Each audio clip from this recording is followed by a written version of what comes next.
would like to talk about the two teams that I followed most closely during this Euros in Ukraine, Poland and Ukraine. It's Sweden and it's England. We start with Sweden. The result is of course not okay. Sweden this time had higher expectations on them, good preparations. They had the opportunity to play in Kiev all their games, which is very convenient. They came in to this tournament believing that they would advance from this group. Even the media thought so.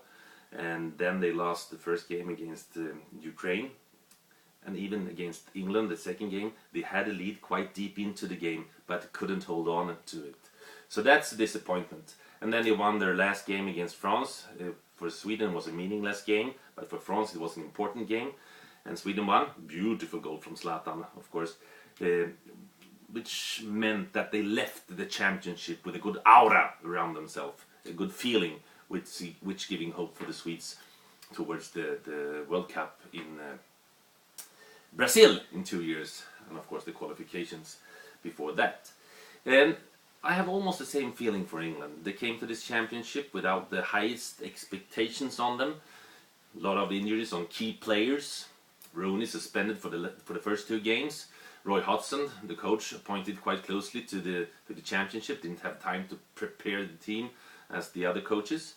They won the group, which Sweden also played in, of course, and then they faced Italy, and then they lost on penalties again. I don't know the story about what's about England penalties, but this time they couldn't win either. But it's not a fiasco to lose to Italy on penalties. And I also have, as I said, the same feeling about England. There's another openness around the English team.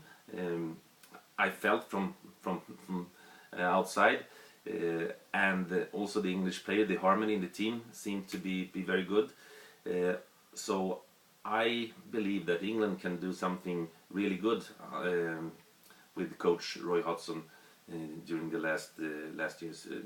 There's a couple of young good players coming up the ranks, so I think both teams, even if they are disappointed of course, they have a quite good feeling about themselves leaving this championship.